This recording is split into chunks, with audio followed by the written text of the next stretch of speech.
Hello, I'm Paul Beckwith.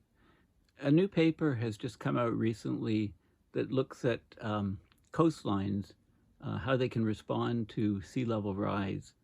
And one of the things very important to remember or to know is that coastlines are very good sinks for carbon. You know, whether it be under the water in seagrass, whether it be in a bit deeper water with kelp, right on the coastlines with mangroves or marshes, shallow bays, marshes, and then trees. And it also depends a lot on the slope of the coastline. Now, with sea level rise, it's very important to kind of understand how the carbon sink will change on coastlines. So that's what I'll do, talk about that. The gist of the paper is that more carbon can be captured on coastlines within a limit, like as you move from, say, 3 or 4 millimeters per year sea level rise to maybe 5 up to 10 millimeters per year sea level rise. You can get more carbon captured in the coastline ecosystems. But then beyond that, faster sea level rise, there's a collapse of the carbon that is stored because the sea level rise is just too fast for the coastline to respond. So that's rates above 10 or 12 millimeters per year, which we're not quite at, but we are reaching it in some regions. For example, the coastlines of the Gulf, on the Gulf Coast of the US. So first I'll talk about sea level rise, what the rates are, and then I'll talk about this very important paper.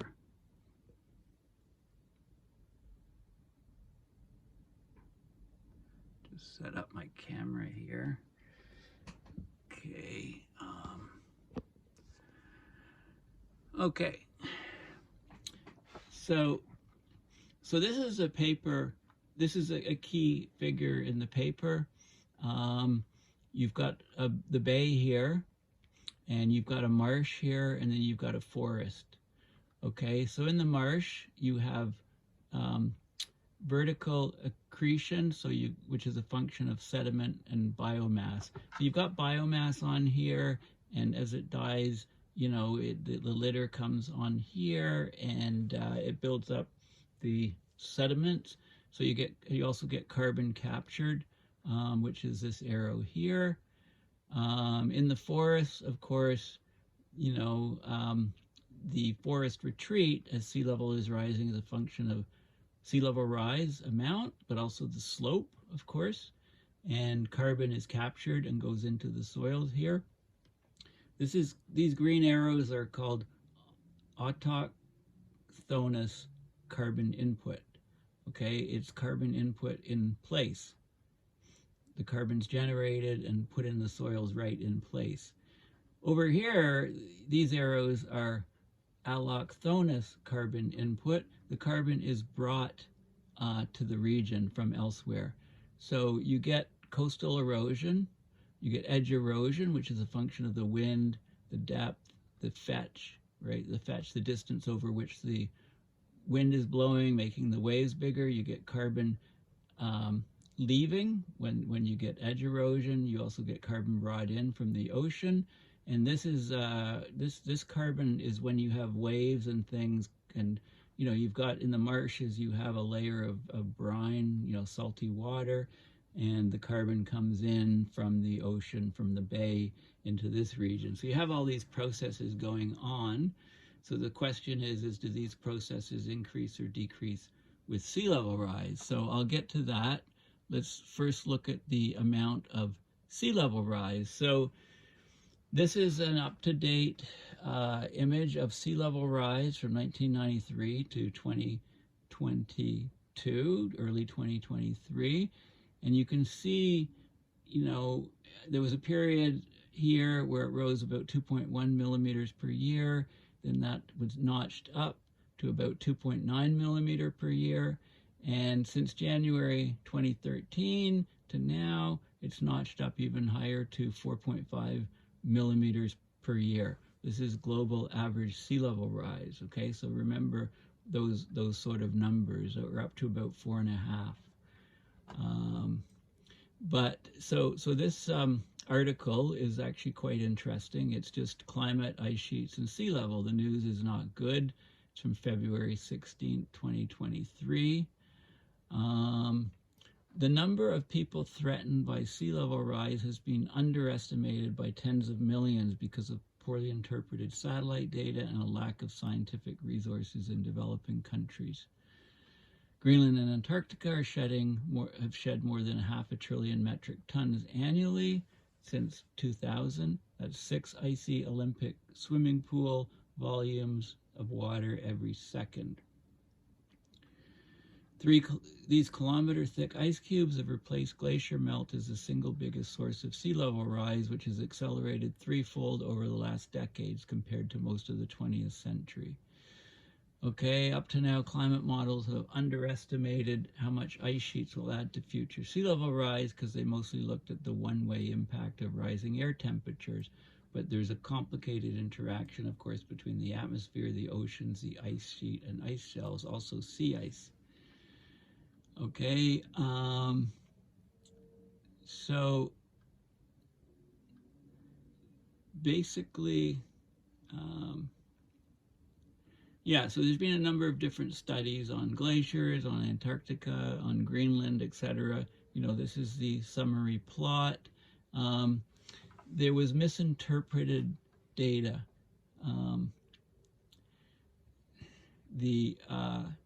First of all, you know, in Thwaites Glacier, in the southern oceans, Amundsen Sea, Antarctica, I've talked about that. The underwater robot called IceFin was put in the ice, went underneath the shelf, and it measured loss of ice. Rising oceans will destroy farmland, ruin water supplies, and uproot millions of people sooner than we thought. Okay, this new analysis shows that a given amount of sea level rise, whether it's 30 or 300 centimeters, will devastate twice the area projected in most models to date. Remarkably, a misinterpretation of data is mostly to blame. So radar measurements of coastal elevations were used until recently. Turned out that they mistook the tree canopy and rooftops for ground level, adding meters of elevation that were not in fact there. Of course, the most vulnerable are people in coastal areas, Bangladesh, Pakistan, Egypt, Thailand, Nigeria, and Vietnam. Areas currently home to 300 million people will be vulnerable by mid-century to flooding made worse by climate change, no matter how aggressively emissions are reduced. And I'll probably, you know, I'll look at some specific things on sea level rise, but I just want to tell you basically the numbers right now. So on Twitter, I looked for coastlines, did a search for coastlines. You know, got some interesting papers. Of course, if there's sinking coastlines, some coasts are doing that, then the net sea level rise effect on that coastline is important. This guy has spent a decade flying over wetlands of Louisiana's Gulf Coast, documenting loss. And there's new studies that have found shockingly fast sea level rise around the U.S. coasts. Okay, so lots of stuff there, but, you know, and if I look for sea level rise in particular,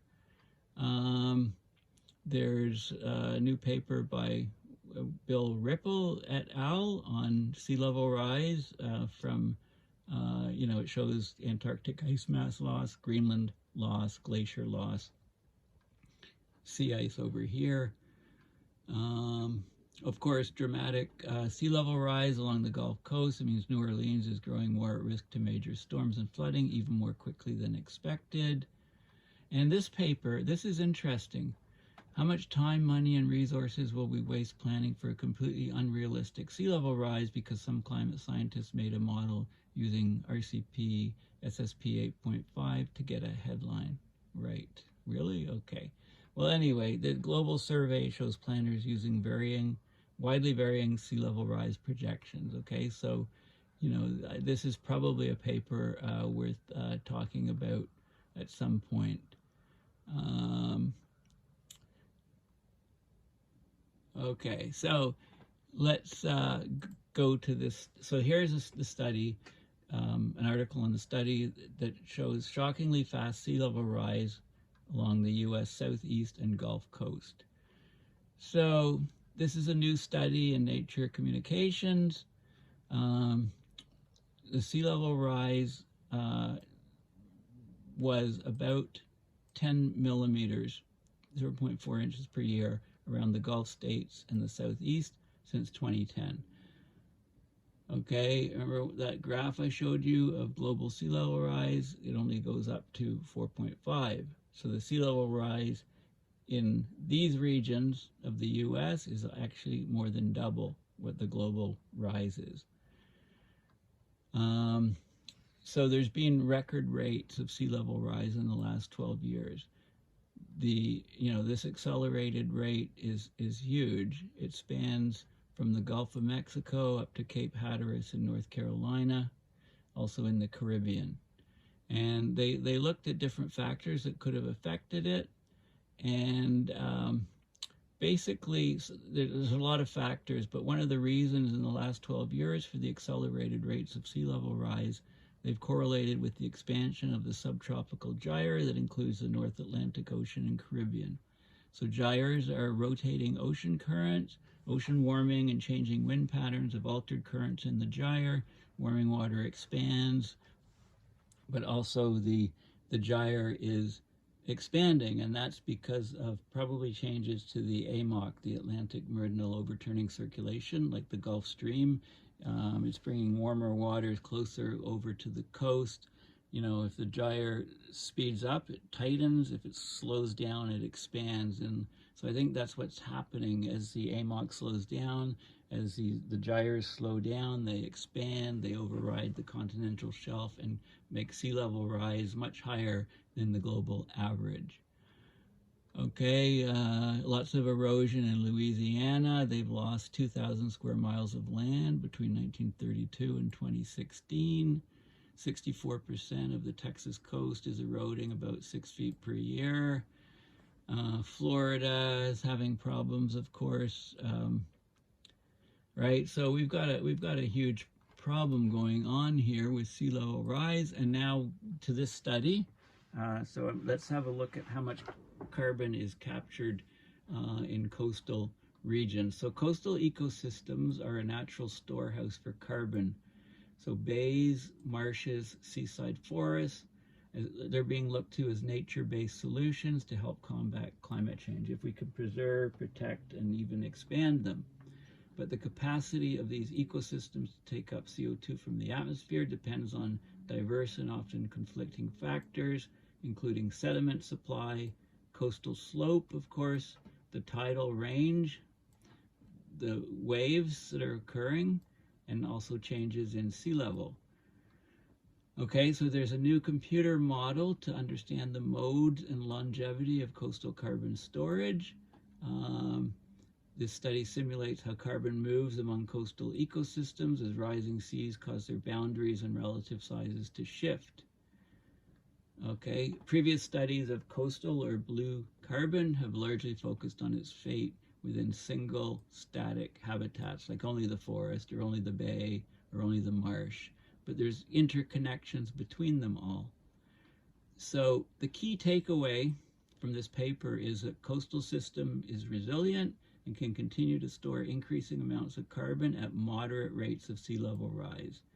But if rise rates get too fast, much over 10 millimeters per year, the marsh is unable to keep pace, the marsh system collapses, and the coastal carbon storage decreases. Okay, so interesting. You can watch this drone footage of marsh and forest transitions on Virginia's eastern shores. Very interesting video. So sea level rise is a double-edged sword for coastal carbon sequestration. Moderate rates of sea level rise enhance plant productivity and carbon preservation in soils, but rapid sea level rises changes the location of carbon storage from relatively stable forests to more vulnerable marshes. Okay, so they looked at coastal ecosystems at rates of sea level rise ranging from 1 to 15 millimeters per year in the computer model. Carbon storage more than doubles when the rate of sea level rise increases from 2 to 5 millimeters per year. It continues to increase at rise rates up to 10 millimeters per year, but then past this tipping point, if you like, carbon storage begins to decline as the marsh replaces forest and the seaward edge of the marsh suffers from more erosion.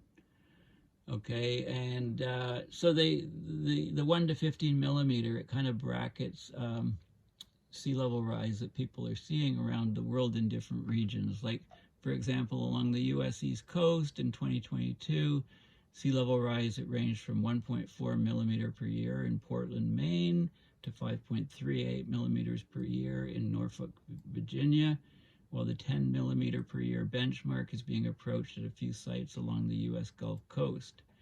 Relative sea level rise rates clock in at greater than 10 millimeters per year. Okay, so basically, and you know, where is the carbon coming from? The modeling suggests that a significant portion of marsh carbon does indeed originate from outside the marsh. Up to 50% of the carbon in marsh soils is created elsewhere. Okay, so that's important. That's also a fairly new finding. So let's get right into the paper, but first of all, just want to say this term allochthonous means the depositor formation has originated at a distance from the present position, and autochthonous is if the carbon is originating right at the site, like from trees or marsh plants, etc. Okay, so this is the paper. It's open source, Nature Communications, just from you know, fairly recent. So it talks about ecosystem connectivity, how that increases the resilience and function of ecosystems responding to stressors. So coastal ecosystems sequester disproportionately large amounts of carbon, but the rapid exchange of water, nutrients, and sediment makes them vulnerable to sea level rise and coastal erosion. People have looked at individual components of the coastal landscape, like you know, this is science compartmentalization. For example, scientists have studied, you know, paper will be on marshes, paper will be on forests, paper will be on the bay, you know, but they have different responses to sea level rise, and they're looked at sort of separately. But we need to talk about the integrated coastal carbon sink, all of these components acting together. So they have a model to do this, and what they showed is that progressive loss of forest biomass under increasing sea level rise leads to a shift from a system dominated by forest biomass carbon towards one dominated by marsh soil carbon that's maintained by substantial recycling of organic carbon between the marshes and the bays. Climate change strengthens the connectivity between adjacent coastal ecosystems, so they capture more carbon up to a point, and then the marsh basically collapses. So let's have a look at the result. One of the terms is carbon accumulation rates, CAR. Sea level rise is SLR. Okay, so, and the ecosystem connectivity is very important. Okay, so this, I talked about this image here. You know, we've got the bay, the marsh, the forest, all interacting, carbon's moving. We've got the two types of carbon input, autochthonous and allochthonous. Allochthonous is brought from elsewhere. Autochthonous is from in place, like the tree, carbon going into the soil, the vegetation in the marsh, carbon going into the soil. Now this is what happens with 2 millimeters per year sea level rise and with 5 millimeters per year. And this is a scale of the carbon that is brought in from elsewhere, the allochthonous carbon. So lots of carbon as sea level is rising. Of course, there's a lot more carbon brought in from the bay into the marshes and deposited. So that's why these numbers are very high. And it also impedes the soil, the soils where the forest is growing. Okay, so more carbon, with sea level rise, you get more carbon deposited, and storage is even higher, but then you go above a certain rate and it drops. So let's look at those figures. So this is carbon eroded from the edge of the marsh. So you've got the bay, the edge of the marsh, you get carbon eroded going into the bay. A lot of it is washed up over the marsh and then deposited, sediments, etc. So this is, the blue is carbon eroded from the marsh edge as a function of sea level rise. So 0 up to 15. So as sea level rises up to about 13 or 14, you get more carbon eroded at the edge, and then it drops off because I guess the slope is higher as you go inland. It depends a lot on the slope.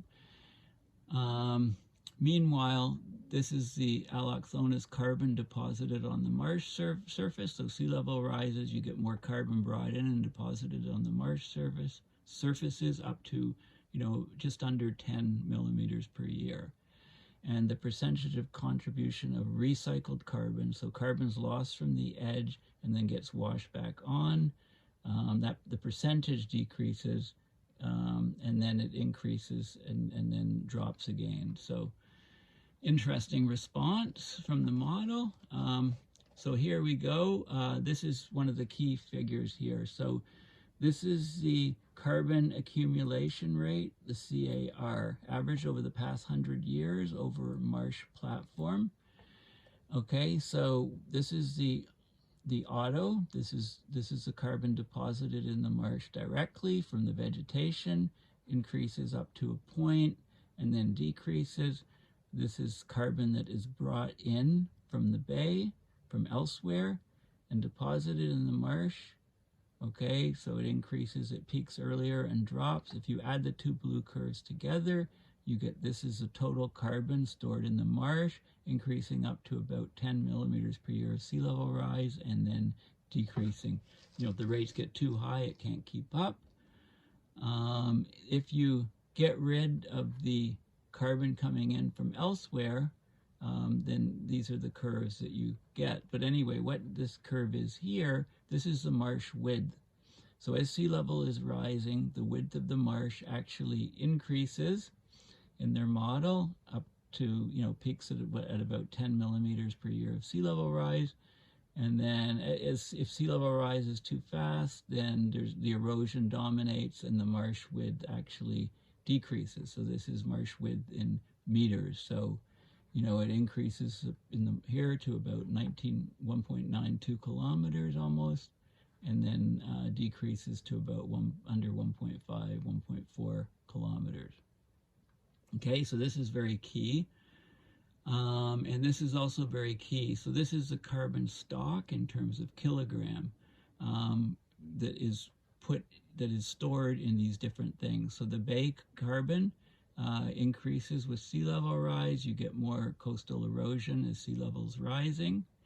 Faster the sea level rise, the more carbon stock is in the bay. The forest starts to lose carbon mass as the sea level rises. The marsh gains it up to a point, about 10 or so millimeters per year, and then starts to drop. If you add up all these three, you get the landscape carbon stock. So it increases up to, so basically the bay marsh forest ecosystem stores more and more carbon up to, sea level rise of about 10 millimeters a year, and then it tapers off and goes down. Okay, this is a change in the ecosystem size as a percent. So the forest, we lose forest size, as sea level rate goes up.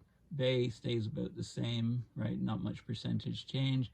The marsh increases in size, up to about 10 or 11 or 12 millimeters per year of sea level rise, and then it drops off to, it loses about half of its size.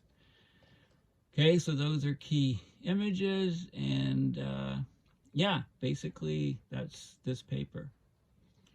Okay, so The most important things are to try to get a feeling for what goes into the model, to see what happens actually with sea level rise. You know, you've got the two forms of carbon, the allo and the auto, and you can see how the marsh area, how much carbon is stored from the different processes, and the total amount, and the actual size, width of the marsh, how that is a key factor that's changing.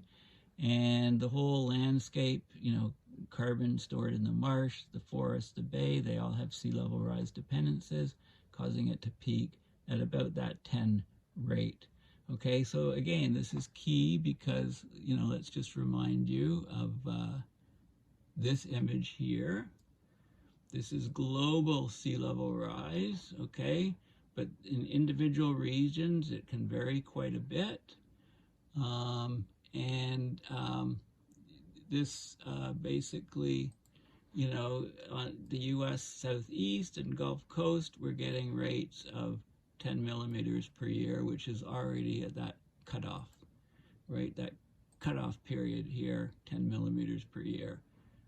Okay, so this is very important to know. You know, anything that we do to capture carbon is important. With sea level rise being too fast and accelerating, we can lose a significant percentage of the carbon that is absorbed in these coastal regions. Okay, so coastlines are a fascinating place. They're resilient up to a certain point. At low and medium sea level rise amounts, they can be quite resilient. But when we get large sea level rise over about 10 millimeters per year, which we're approaching in some places, then we can run into a big problem with our coastal carbon sink. Okay, well, thank you for listening. Sea level rise, lots of papers have come out recently on it, so maybe I'll do a separate video soon about sea level rise. In the meantime, please donate to my PayPal account on my website, paulbeckwith.net, to support my research and videos. So thanks again for listening, and bye for now.